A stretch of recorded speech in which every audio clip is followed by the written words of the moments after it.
One of the qualities of top people is that at a certain point in their careers, they decided to commit to excellence. They decided to be the best at what they do.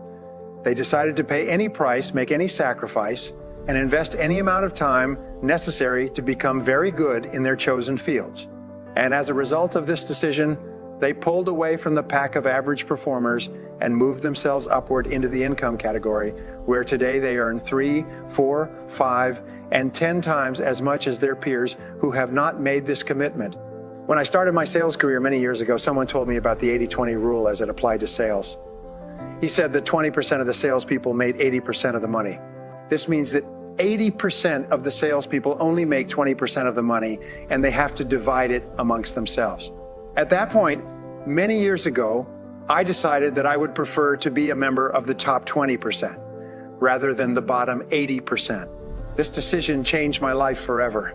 Because I had come from a difficult childhood and received below average grades in school, I grew up with a poor self-image and a low level of self-confidence. It never occurred to me that I could be good at anything. If I ever attempted something and did it well, I immediately dismissed it as an accident or a lucky break. For years, I saw myself as an average or below average performer in any job I worked in. Then one day, I had a sudden flash of insight. I realized that everybody who is in the top 10% of their field started in the bottom 10%. Everybody who is doing well today was once doing poorly. Everyone who is at the front of the buffet line of life started at the back of the line. And even more importantly, it dawned on me that whatever others have done, within reason, I could do as well. And this turns out to be true for just about everyone. No one is better than you, and no one is smarter than you. People are just better or smarter in different areas. In addition, all business skills are learnable.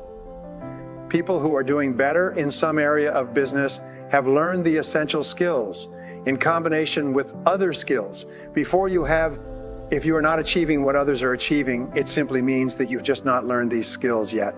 Here was another breakthrough realization for me. You can learn anything you need to learn to achieve any goal you can set for yourself. There are no real limits on what you can accomplish except for the limits that you place on your own mind and imagination. If you decide to become excellent, to join the top 10% of people in your field, there is nothing on earth that can stop you from getting there except yourself. Will it be easy? Of course not. I do not use the word easy in this book. Everything worthwhile takes a long time and a lot of work to accomplish, but it is possible if you want it badly enough and are willing to work long enough, and it is worth every bit of the effort. Once you get there, Leigh Brown, the motivational speaker, says to achieve something that you have never achieved before, you must become someone that you have never been before. Wolfgang von Goethe, the German philosopher, said to have more, you must first be more. Once you decide to become one of the best people in your field, the only question you ask is, how do I achieve it? The very fact that hundreds of thousands and even millions of people have gone from the bottom to the top in every field is ample proof that you can do it as well. Many of these people, if not most of them, may not even have the natural talents and abilities that you have. In most areas of life, it is more hard work and dedication than natural ability and talent that lead to excellence and great success. In analysis of the members of the Forbes 400, the 400 richest men and women in America, conducted a couple of years ago, they found that a person who dropped out of high school and who made it into the Forbes 400 was worth, on average, $333 million more than those who had completed college or university. The reason I mention this is because many people feel that if they didn't get good grades in school, they are permanently limited in what they can accomplish later in life. Nothing could be further from the truth. Some of the wealthiest, most successful men and women in America and throughout the world did poorly in school. Remember the question, how do you eat an elephant? And the answer was, one bite at a time. This is the same way that you become absolutely excellent at what you do. You move to the top one step, one skill, one small improvement at a time. The fact is that your current level of knowledge and skill is becoming obsolete at a faster rate today than ever before. I mentioned earlier that your earning ability can be an appreciating or depreciating asset, depending on whether or not you are upgrading it or simply allowing it to become obsolete. This is a choice you are making or failing to make every day. The good news is that when you start to aggressively upgrade your knowledge and skills on the road to becoming one of the best people in your field, it will be as if you are in a race and you are the only one who is really running. You very soon move ahead of the pack and into the lead position. Meanwhile, most of your competitors are simply strolling along, doing just what they need to do to keep their jobs. The idea of committing to excellence has never even occurred to them as it has to you. You begin your journey to excellence by asking the question, what additional knowledge, skills, and information will I need to lead my field in the months and years ahead? Project yourself forward 3 to 5 years and imagine that you are one of the very best, highest paid people in your industry. What would have to have happened? What would you have to have done, learned, or accomplished to reach this point? What skills would you have had to master to lead your field? Once upon a time, I had a good friend who was a lawyer in a small firm. His father had been a lawyer, so he had taken law when he went to university. When he got out of school in his early 20s, he began practicing law amongst his friends and associates, but he soon decided that law was not for him. He decided to make a career in business instead. By this time, he was about 26 years old. In the face of considerable opposition, he gathered all his resources and concentrated single-mindedly on getting into Harvard University to attend their MBA program. It took him 2 years, but he finally achieved it. It then took him 2 more years to complete the required courses and graduate with the coveted Harvard MBA. He returned to his home city and interviewed for various jobs, finally taking an entry-level management position at a rapidly growing airline. It turned out to be a perfect career move. Within 10 years, he was the president of the airline and earning 10 times as much as any of the lawyers that he had graduated with some years before. He became one of the youngest and most respected executives in charge of a major company in the country. It is estimated that the average person starting work today will have 14 full-time jobs lasting 2 years or more and 4 or 5 full-time careers in completely different businesses or industries. Fully 40 million Americans will be contingency workers for most of their careers. They will never work long-term for a single company, but will instead move from company to company doing professional or technical jobs. It is almost inevitable that your career will change continually as you grow and mature. You must be constantly looking down the road and thinking about the skills and competencies you will need to earn the kind of money you want to earn in the years ahead. As I mentioned before, every job is made up of about 5 to 7 key result areas. In sales, for example, these 7 key result areas consist of 1. Prospecting, 2. Establishing rapport, 3. Identifying needs, 4. Presenting solutions, 5. Answering objections, 6. Closing the sale, 7. Getting resales and referrals from satisfied customers. If you are in sales, you should give yourself a grade of 1 to 10, with 1 being the lowest and 10 being the highest in each of these areas. You need to have a minimum score of 7 across the board to be in the top 20% of your field. Once you have graded yourself in these 7 areas, you should take the list to your boss, or even better, to one of your customers, and ask them to give you a grade as well. This could be a real eye-opener for you. Very often, your evaluation of yourself is much different and higher than the way you are evaluated by others. Whatever your final grades, you must then select your weakest key skill and go to work on that skill to bring it up so that it is equal or greater than the others. Your weakest key skill sets the height of your income and determines how fast and how far you go in your career. Here's the great go-forward question for the rest of your working life. What one skill, if you developed and did it in an excellent fashion, would have the greatest positive impact on your career? This becomes your focal point for personal and professional development. Your answer to this question is essential to your achieving excellence in your field. Keep asking yourself, what one skill, if I developed and did it in an excellent fashion, would have the greatest positive impact on my income and on my future in my current job If you are at all unsure about the answer to this question, go to your boss and ask him or her. Ask your coworkers, ask your staff, ask your spouse, and your friends. It is absolutely essential that you find out the answer to this question and then focus all of your energies on improving your performance in this particular area. This becomes your major definite purpose in professional improvement. You write it down, set a deadline, make a plan, take action on your plan, and then do something every day to get better in this particular skill. Once you have achieved mastery in your weakest key result area, you then ask the question again. Now, what one skill will help me the most? And whatever your answer to that question, you go to work on that skill until you achieve mastery in that area as well. The highest paid people in every field score 8, 9, or 10 across the board in each of their key result areas. This must also be your goal. If you are in management, there are 7 key result areas that determine your success or failure at your job. These are 1, planning; 2, organizing; 3, staffing; 4, delegating; 5, supervising; 6, measuring; 7, reporting. All top managers are excellent in every one of these areas. All poor managers are weak in one or more of these areas. A serious weakness in any one of these key result areas can be fatal to your success in your work. For example, if you were absolutely excellent in every part of managing, except for delegating, that would hold you back every day of your career. I've worked with managers who were so poor at delegating that they could get nothing done. They eventually had to be fired because of the damage they were causing to the rest of the business. Give yourself a grade of 1 to 10 in each of these key result areas. People around you grade you as well. And be honest, seek the truth rather than a diplomatic answer from a polite coworker. One of the popular management tools being used today is called a 360-degree analysis.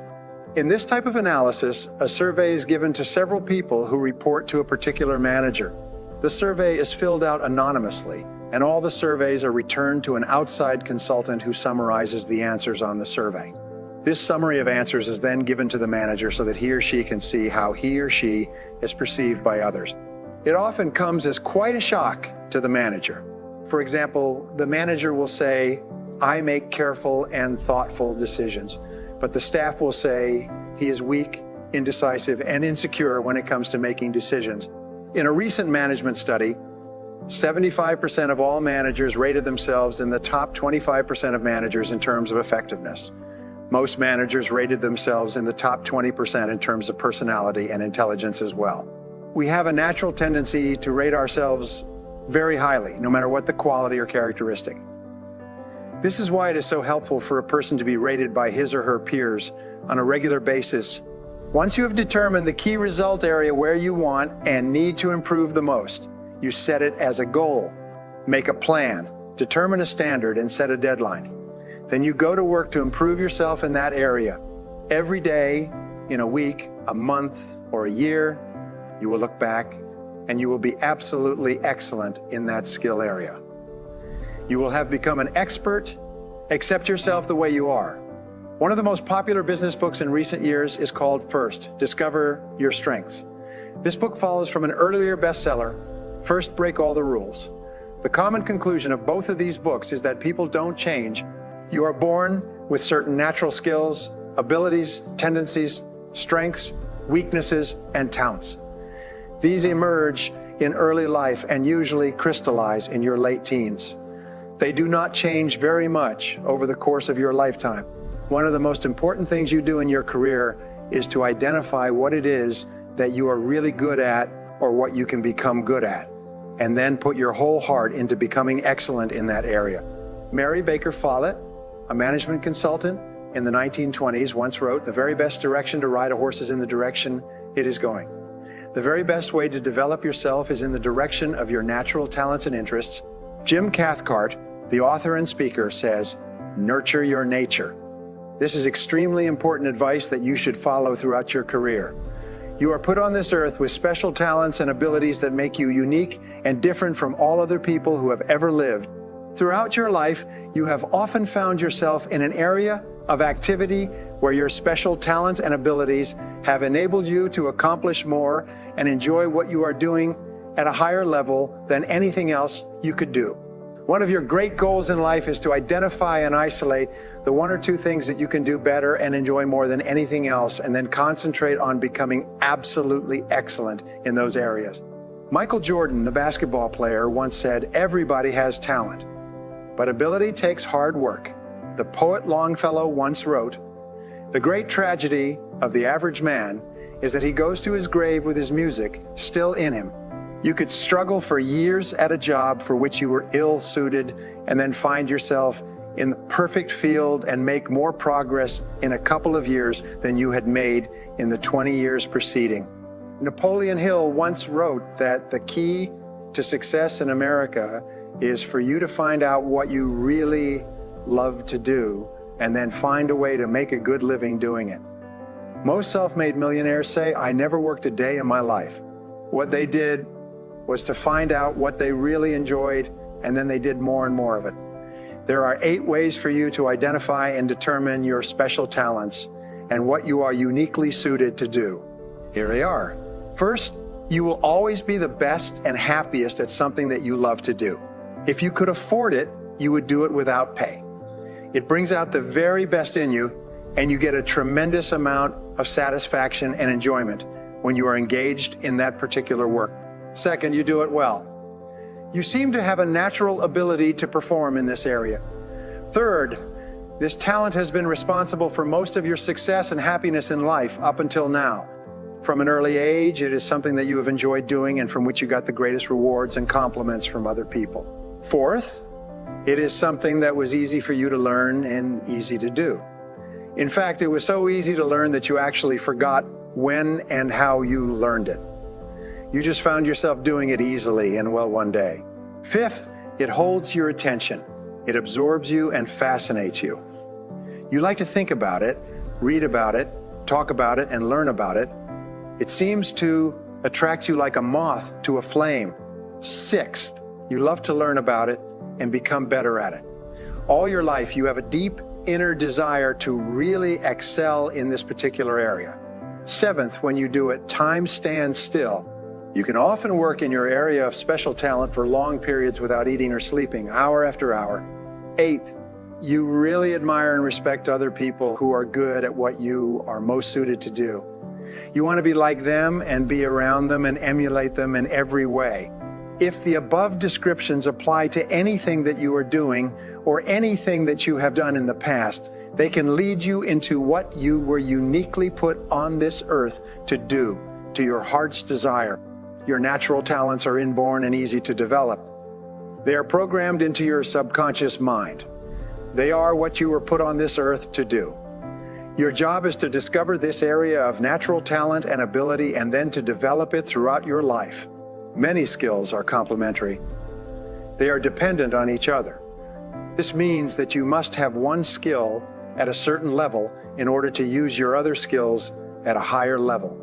Sometimes you have to learn and develop skills that you do not particularly love and enjoy, but this is the price you pay to be able to achieve excellence in your chosen field.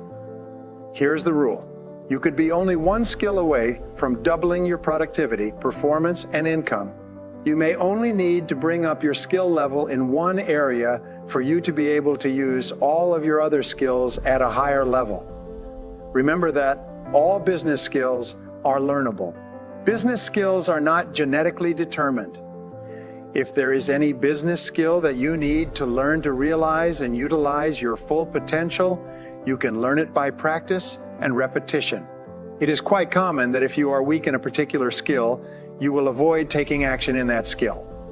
You will fall into the trap of learned helplessness. You will say, "I'm not really very good in that area," or "I don't have any natural talent or ability in that skill." But this is merely rationalization and justification.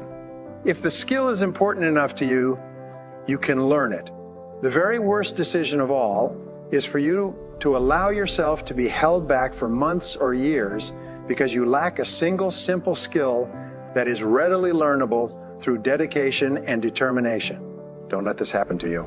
There's an old saying, anything worth doing well is worth doing poorly. At first, it is not practice that makes perfect. It is imperfect practice that eventually makes perfect. Whenever you start something new, you can expect to do it poorly. You will feel clumsy and awkward at first. You will feel inadequate and inferior. You will often feel silly and embarrassed. But this is the price that you pay to achieve excellence in your field. You will always have to pay the price of success in advance. And that price often involves the hard work of mastering a difficult skill that you need to move to the top. Use the magic wand technique. Imagine that you could wave a magic wand and be absolutely excellent at any particular skill. What would it be? If you could wave a magic wand and have any wish at all with regard to your talents and skills, what would you wish for? Whatever your answer to these questions will often be an indication of the new goals that you have to set with regard to the skills and abilities that you need to develop to be the best at what you do. Become a lifelong do-it-to-yourself project. Be prepared to invest 1, 2, or 3 years to become absolutely excellent in a critical area. Be willing to pay any price, make any sacrifice to be the best. Third, there is a 3+1 formula for mastering any skill. It is simple and it works every single time. First, read in the skill area each day, even if only for 15 to 30 minutes. Knowledge is cumulative. The more you read and learn, the more confident you will become that you can do this job in an excellent fashion.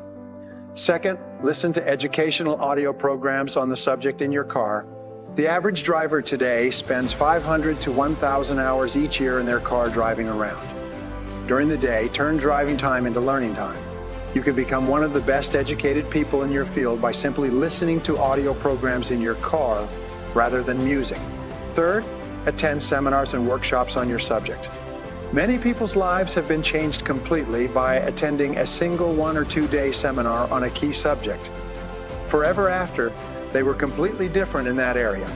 And the final factor is to practice what you learn at the earliest possible opportunity. Every time you hear a good idea, take action on it. The person who hears one idea and takes action on it is more valuable than a person who hears 100 ideas but takes action on none of them. The more you practice what you are learning, the faster you will become competent and skilled in that area. The more you practice, the more confidence you will develop. The more you practice, the more rapidly you will overcome your feelings of inadequacy in that skill, and the faster you will master it. The more you practice, the more rapidly you will add that skill to your mental toolbox, where you will possess it for the rest of your career. Resolve today, right now, to join the top 10% of people in your field. Determine who they are, what they earn, and what they do differently from you. Determine the special knowledge and skills they have developed and resolve to develop them yourself. Remember, anything that anyone has done within reason, you can do as well. No one is better than you, and no one is smarter than you. The very fact that the top people in your field were at one time not even in your field at all is proof that whatever they have achieved, you can achieve yourself if you simply set it as a goal and work at it long enough and hard enough. There are no limits.